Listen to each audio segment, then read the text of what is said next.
কুষ্টিয়ার কুমারখালীতে মৃত গরুর মাংস বিক্রির অভিযোগ পাওয়া গেছে। শতক ইউনিয়নের মঠমালিয়াট গ্রামে এই ন্যাক্কারজনক ঘটনা ঘটেছে। গরুর মালিক রবজেল মৃত গরু দিতে না চাইলে জোর করে নিয়ে যাওয়া হয় বলে জানা গেছে। মৃত গরুর মাংস বিক্রির অভিযোগ উঠেছে মঠমালিয়াট গ্রামের সরোয়ার মালিথা ওরফে পুকারের ছেলে রফিকুল মালিথা ও একই এলাকার মান্নানের ছেলে আলিমের বিরুদ্ধে।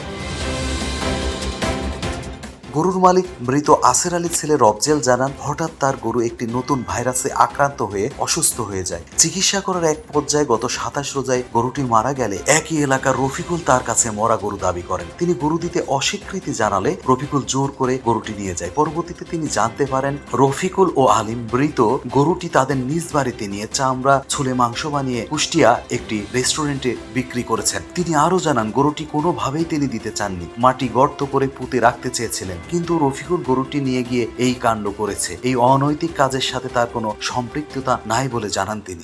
আসলে গরু ওই মারা যাওয়ার পরে উনি জানতে পারলো কিভাবে আমি এটা জানি না। তো উনি রফিকুল ইসলাম উনি আসিয়া বললো যে তোমাদের গরুটা আমার কাছে বিক্রি করে দাও।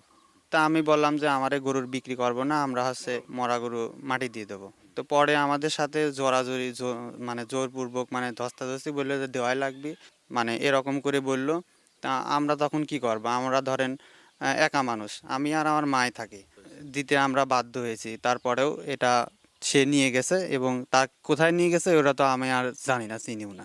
যবই এখানে দিয়ে তারপরে নিয়ে গেছে, যাতে কেউ না বুঝতে পারে আর কি।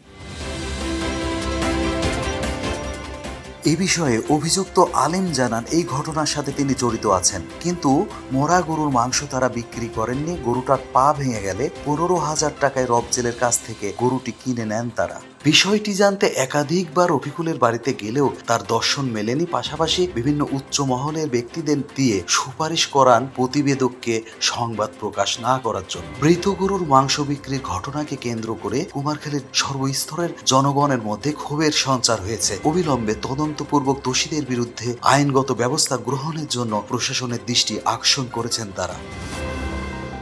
লিপু খন্দকার, কুমারখালী, কুষ্টিয়া।